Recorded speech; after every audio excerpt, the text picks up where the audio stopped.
Bismillah. L'investiture du duc d'York eut lieu dans l'abbaye de Westminster, non loin du palais de Whitehall. Les carrosses dorées s'y rendirent en procession, escortés par les Royal Horse Guards, les yeomen de la garde en uniforme écarlate et les chœurs de jeunes garçons venus de la cathédrale et de toutes les églises de Londres. Le soir, on donna un banquet à Whitehall pour 3000 invités. Toutes les salles de réception avaient été ouvertes, mais chacun espérait dîner avec la famille royale. La reine avait insisté pour avoir une estrade où installer ses dames de compagnie. Quand Stephen Galbraith vint rejoindre sa mère, Tabrisia leur proposa de prendre place à leur côté. Assise entre Stephen et son père, elle se réjouissait du repas et du spectacle. Le jeune prince, vêtu de satin blanc, de la tête aux pieds, fit son entrée avec sa suite, composée d'une douzaine de gentilshommes, tous habillés de la même façon. La reine parut dans une toilette de brocart rehaussée d'or, portant sa couronne incrustée de rubis et de grenats, avec 6 membres de sa suite dans des tenues de pourpre royale. À chaque doigt, elle portait au moins 3 langues et 2 bracelets enserrés, ses bras du coude au poignet. Puis vinrent le duc Ulrich de Holstein, splendide dans un habit d'argent, avec des manches à crever écarlates, et ses courtisans. Le roi allait de groupe en groupe dans un pourpoint taché et de vieilles pantoufles. Il était ivre, mais rien n'échappait à ses yeux rusés. Catherine régala ses voisins d'anecdotes. La reine Élisabeth ayant laissé plus de 2000 robes, Jacques Ier fit choisir les plus exquises et les envoya à Anne, qui venait de rejoindre l'Écosse. Anne déclara qu'elle ne voulait pas de vêtements usagés. Croyez-moi, l'air raviverait de disputes royales à notre arrivée. Qu'est-il advenu des robes, s'enquit Tabrisia. Quand Anne s'est rendue compte que la plupart étaient incrustées de pierres précieuses, elle les a aussitôt fait mettre en lieu sûr. La nourriture avait été préparée pour plaire davantage aux yeux qu'au palais. Quand les mets furent enfin servis, ils étaient froids et indigestes, mais les convives avaient tellement abusé du vin qu'ils ne le remarquèrent pas. Les favoris du roi étaient ivres morts et leur chahut dégénéré. Ils commencèrent à se jeter des gâteaux à la tête. Dégoûté, Magnus voulait se retirer quand les portes de la salle de banquet s'ouvrirent avec fracas et une douzaine de joueurs de cornemuse annonça l'arrivée d'un personnage imminent. Un homme d'une trentaine d'années, au teint bistré, avec une grosse moustache noire et un regard gris intense, parut. Un tartan égayait sa tenue sobre de velours noir. Derrière lui se tenaient 7 frères qui lui ressemblaient et dont les âges s'échelonnaient, entre 12 et 30 ans, avec, sur leurs talons, la meute de chiens de chasse qui ne les quittait jamais. L'homme, séduisant, entra d'un pas décidé comme si Whitehall et le monde lui appartenaient. « Qui est-ce » demanda Stephen, très impressionné. « Richard Stewart. Il est comte des îles Orcades et lord de Shetland, » répondit Magnus. « Je l'ai rencontré à la cour d'Édimbourg. »« Dommage que le roi n'ait pas son allure, » soupira Tabrisia. « Tu ne crois pas si bien dire, ma chérie. Richard est le fils de Jacques V. S'il n'était pas illégitime, il serait notre roi. Cependant, tu peux me croire, il règne sur ces archipels comme sur un royaume. » Dans un silence religieux, les invités dévisageaient le nouvel arrivant qui s'avançait vers le roi. « Vous êtes en présence de votre monarque, le roi d'Écosse, d'Angleterre et d'Irlande et de France, » déclama-t-il en s'adressant au jeune courtisan. « Ne l'oubliez pas et comportez-vous avec des sens. » « Richard a raison, » dit le roi d'une voix plaintive. « Vous en prenez trop à votre aise et vous abusez de ma gentillesse. » Le roi et Stewart étaient à couteau tiré. Jacques Ier d'Angleterre savait bien qu'il ne gagnait rien à être physiquement comparé à Stewart. Mais jamais par une parole ou par un geste, ce dernier n'avait laissé penser qu'il convoitait la couronne. Parfois, le roi l'accusait de sorcellerie, mais les accusations tombaient dès que le comte reparaît dans ces îles lointaines où la justice royale restait sans effet. En dépit de la cérémonie épuisante et du banquet, Anne se retira à Denmark House pour danser et flirter toute la nuit. Le rire de Franz Howard tintait comme des clochettes en argent. « Je prends mon plaisir quand je le trouve, » confia-t-elle à Tabrisia. « Mais puisque je suis une Howard, je suis condamnée à un grand mariage. Je suis fiancée à Northumberland, ce qui unira la maison des Howard à celle des Percy. Je ne suis qu'un pion politique et j'obéirai, mais entre-temps... » Le lendemain soir, dès son arrivée, Pembroke se dirigea vers Tabrisia qui en fut flatté. « Venez vous promener avec moi, nous ne nous voyons que parmi la foule. »« Le nombre est rassurant, milord. » Laissez-moi vous montrer Denmark House. Je parie que vous n'avez pas visité toutes les pièces. Saviez-vous qu'il y a une chapelle sous les salles de réception? J'ignorais que vous fussiez un homme religieux, monsieur, dit-elle en riant. Cessez de me taquiner. Je vis comme un moine et vous savez qui en est la responsable. Ah, vous voulez m'épouser? Fit-elle en plaisantant. Foin d'une épouse, c'est une maîtresse que je veux. C'est mon frère qui se marie demain. Elle semblait étonnée. Sir Philippe Herbert est votre frère? Pourquoi ne portez-vous pas le même nom? Je suis le comte de Pembroke. Herbert est notre nom de famille. Mille excuses, milord. Mon ignorance est impardonnable. Vous m'enchantez quand vous rougissez. Puisque vous ne voulez pas passer la nuit avec moi, acceptez-vous de m'accompagner demain au mariage? Si votre frère est l'un des favoris du roi, comment a-t-il le droit de se marier? Petite innocente, le roi n'est pas jaloux des épouses de ses favoris, mais il leur défend de porter le regard sur d'autres hommes. Je vois, dit-elle dans un murmure. Le mariage de Sir Philip Herbert et de Lady Susan Vere, fille du comte d'Oxford, qui devait être une cérémonie privée réservée aux familles et aux intimes du roi, fut le clou de la saison des festivités. Toute la cour d'Anne devait se rendre à Whitehall. La cérémonie se déroulerait dans la chapelle royale et la réception dans la salle des banquets. La reine Anne et ses dames de compagnie avaient revêtu leurs plus beaux atours, au risque de surpasser la mariée. La reine portait une robe bleu foncé, sa tête était encadrée par un tissu d'or en forme d'éventail qui retombait jusqu'au sol en plis lourds. Pour marcher, elle avait besoin de l'aide de ses demoiselles d'honneur. Tabrisia remarqua que les couleurs les plus prisées étaient l'or, le rouge et le violet. Dans sa robe vert d'eau, au ruban argent, elle détonnait. Ses cheveux étaient merveilleusement mis en valeur ainsi que sa peau transparente. Sans être extravagante ni de sang royal, elle se savait la plus jolie fille à la cour. Les autres femmes ne s'apercevaient pas que les couleurs étaient trop agressives pour leur teint. Le faste, l'encens, les vêtements sacerdotaux, la musique, tout émut Tabrisia. Quand le couple échangea ses vœux, elle sentit des larmes lui picoter les yeux. On festoya ensuite dans la salle des banquets, puis on retira les tables pour danser. Sans avoir beaucoup d'expérience, Tabrisia ne manqua pas de partenaires. Même certains favoris du roi l'invitèrent, sans doute appréciaient-ils la compagnie des femmes, sans oser le dire à leur maître. Pembroke resta aussi longtemps que possible à ses côtés, mais en tant que témoin de son frère, il avait certaines obligations. Le clou de la journée, bien entendu, était le coucher. Au fur et à mesure que l'heure avançait, les blagues devenaient plus corsées, les paris plus absurdes, et toute l'assemblée accompagna les mariés à leur chambre. Le bras autour des épaules de Philippe, le roi tentait de gravir l'escalier. Les deux hommes étaient si ivres qu'on se demandait lequel des deux soutenait l'autre. Effaré, Tabrisia regarda les gentilshommes de la chambre déshabiller Philippe et les demoiselles d'honneur de vêtir Lady Susan. Sans rougir, la mariée grimpa sur le lit. Deux des favoris du roi portèrent le marié à ses côtés. « Souviens-toi de notre pari, s'écria le roi. Tu as dit 2 fois, jeune taureau. Rougissant devant tant de grossièreté, Tabrisia s'enfuit.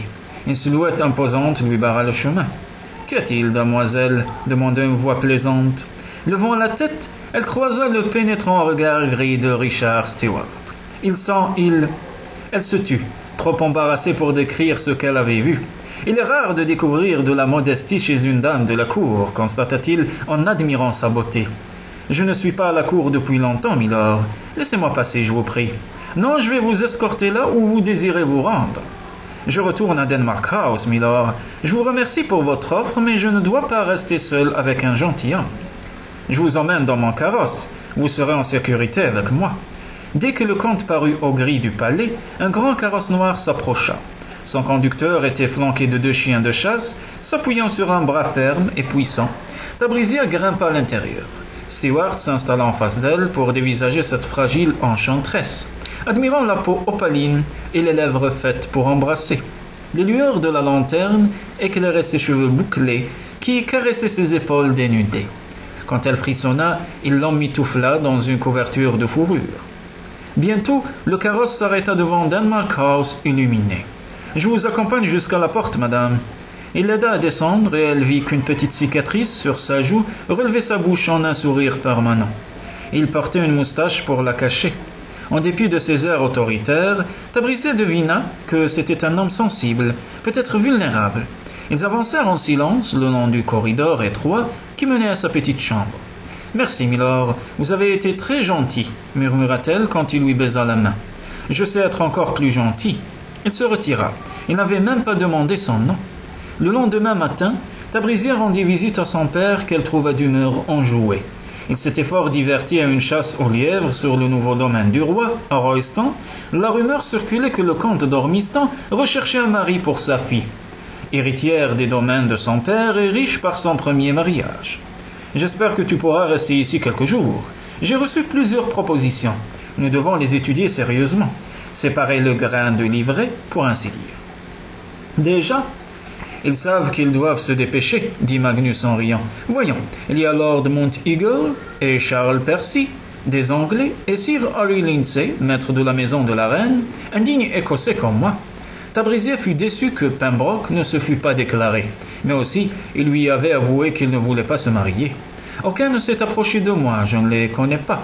Bien sûr que non, mon enfant, tu ne les connaîtras que si je leur donne la permission de te courtiser. Mais alors comment puis-je choisir ? Nous allons donner une réception pour que tu les rencontres, et si tu te fies à mon choix, comment peux-tu te tromper ? Elle sourit avec indulgence. Qui est Lord Monteagle ? Un riche propriétaire terrien, père de la couronne d'Angleterre. Son seul défaut est d'être catholique. Il mérite pourtant d'être considéré avec attention. Ensuite, nous avons Charles Percy, le frère de Northumberland. C'est l'une des plus anciennes, des plus riches et des plus puissantes familles d'Angleterre. Mon ami France Howard est fiancé à Northumberland. J'aimerais avoir France comme belle-sœur. Il y a aussi le jeune Harry Lindsay. Il a l'avantage d'être écossais. Connaissant l'ambition des Lindsay, il a de l'avenir à la cour. Mais je penche plutôt pour Charles Percy. Allons-nous l'inviter ? Puisque c'est la coutume, invitez-le à souper et nous harcèlerons le malheureux entre les plats. Mais rien ne presse, n'est-ce pas ? Bien sûr que non. Accordons-nous 6 mois. Si tu n'as trouvé personne d'ici à l'été, nous rentrerons à la maison. Les jours suivants, Tabrizier se lassa de sourire. Ils reçurent chacun de ses prétendants et en parla mariage du bout des lèvres. On en revenait toujours à la somme offerte par le père de la mariée. Ravi à l'idée de devenir sa belle-sœur, France Howard lui conseilla d'offrir une somme importante car les Percy étaient très cupides. De tous ses prétendants, Tabrizier préférait Sir Harry Lindsay.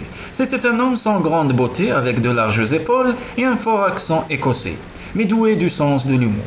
Tabrizier accepta d'accompagner Sir Charles Percy voir la nouvelle pièce de théâtre de Ben Jonson, le dramaturge de la reine, avec Northumberland et France. Ce fut très amusant. En public, les dames portaient des masques au bout de longues baguettes pour se couvrir le visage. Racontant sa soirée à Magnus, Tabrizier loua le spectacle, mais pas Percy. « J'ai reçu une visite du comte des Orcades, dit Magnus. Tu l'avais rencontré à l'investiture. Comment aurais-je pu l'oublier ? Richard Stewart est venu à la cour afin de conclure des mariages avantageux pour ses frères. Il ne cache pas leur besoin d'argent, ce qui est d'une rare honnêteté. Il est en train de bâtir un palais à Kirkwall et un château à Scalloway. Puisque sa bâtardise l'empêche d'accéder au trône, ce Stewart de sang royal règne sur les îles Orcades et les Shetland, où il s'est créé une cour et un royaume. Il a 7 frères. L'un est déjà marié, les 2 derniers sont trop jeunes pour convoler. Il reste donc 4 prétendants. Il cherche une héritière pour chacun et espère obtenir ta main pour le cadet, si tu agrées sa demande. Tabrizier eut un sourire rêveur. J'en doute, mais j'aimerais le lui dire moi-même. Demandez-lui de me rendre visite demain. Crois-tu qu'un steward de sang royal se plierait à mes exigences ? Puisqu'il a besoin d'argent, dit-elle en riant. Madame Hall, où êtes-vous ? Pouvons-nous retrouver la robe verte au ruban argent que j'ai mise au mariage la semaine dernière ? Elle a été nettoyée et repassée, mon enfant, mais est-ce convenable de la porter l'après-midi ? Vous avez encore écouté aux portes ? C'est mon devoir d'écouter, vous êtes comme ma fille. Que ferais-je sans vous ? dit Tabrizier en l'embrassant. Le lendemain après-midi, Tabrizier aperçut par la fenêtre Richard Stewart qui venait de Denmark House, accompagné par son frère qui lui ressemblait en plus jeune. Ils portaient des tenues de velours noir avec des foulards blancs comme neige et leurs chiens de chasse gambadaient sur leurs talons. On frappa à la porte avec autorité et le cœur de Tabrizier bondit dans sa poitrine. Elle leur ouvrit elle-même. Richard Stewart écarquilla les yeux en la reconnaissant. « Mademoiselle en détresse, Que faites-vous ici » demanda-t-il gentiment. Le visage renfrogné de son frère s'éclaira à la vue de la beauté de Tabrisia. Elle prit son temps et leur offrit du cognac. Ils vidèrent leur verre d'une lampée. « Mon père m'a expliqué la demande en mariage de votre frère. Votre grâce, dit-elle de façon très formelle. Vous êtes la fille du comte d'Ormiston ? J'ai décidé d'accepter l'offre de votre frère, ajouta-t-elle avec l'envie de le taquiner. Aussitôt son visage se ferma, alors que son frère attendait en vain d'être présenté à Tabrisia. Richard ne la quittait pas des yeux. Le silence se fit oppressant. « Appelez votre père » ordonna-t-il soudain. Elle lui fit une révérence, révélant sa jolie poitrine, et sortit. Elle les laissa entre hommes. Richard ne perdit pas de temps avec Magnus. « Je retire l'offre que je vous ai faite hier, dit-il, au vif regret de son jeune frère. Je vous demande la main de votre fille pour moi-même. » « C'est un grand honneur, votre grâce. Je serais enchanté d'une telle alliance. Mais ma fille est têtue et très indépendante. Il faudra la courtiser et la convaincre avant d'obtenir ma permission. »« Je reviendrai ce soir, » dit Stewart en s'inclinant.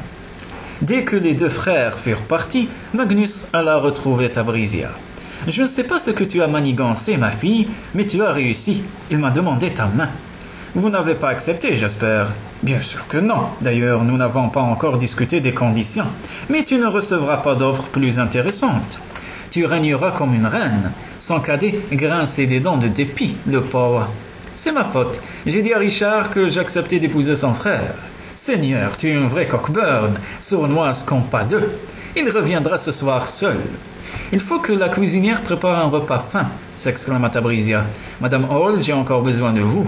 Je veux une robe spectaculaire. » Elle choisit de la dentelle noire et des diamants.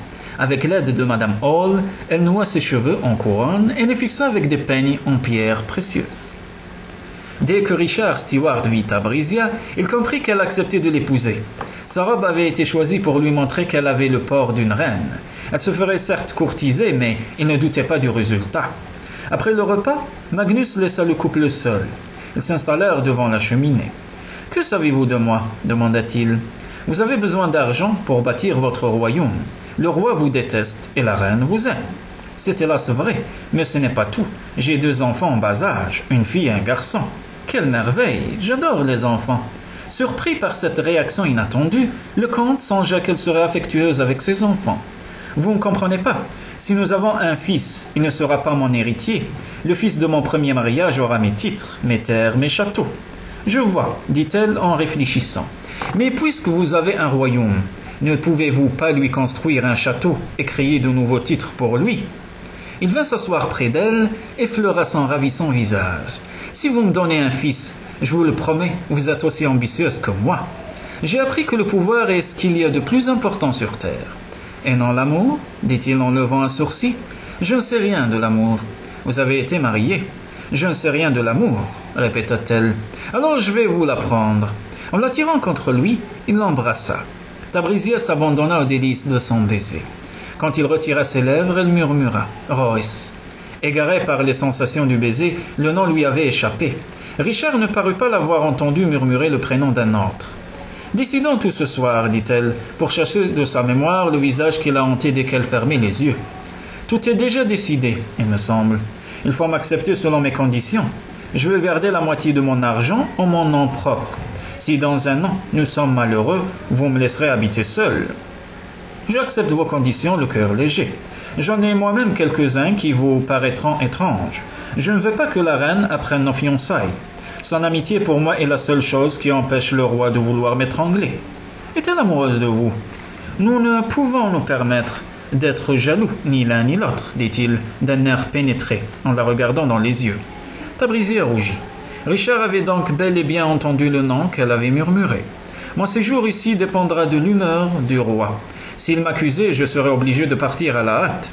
Préparez-vous à un mariage précipité et tenez-vous prête à tout instant à embarquer sur mon navire. Il sera fait selon vos souhaits, milord. Richard la prit dans ses bras avant de partir. Tabrisia, je ne peux pas vous courtiser en public, mais sachez que vous êtes dans mes pensées et dans mon cœur. Sur la pointe des pieds, elle déposa un baiser sur ses lèvres. Savez-vous ce que je préfère chez vous? Vous n'êtes pas un fanfaron. À quoi bon? Je suis un steward.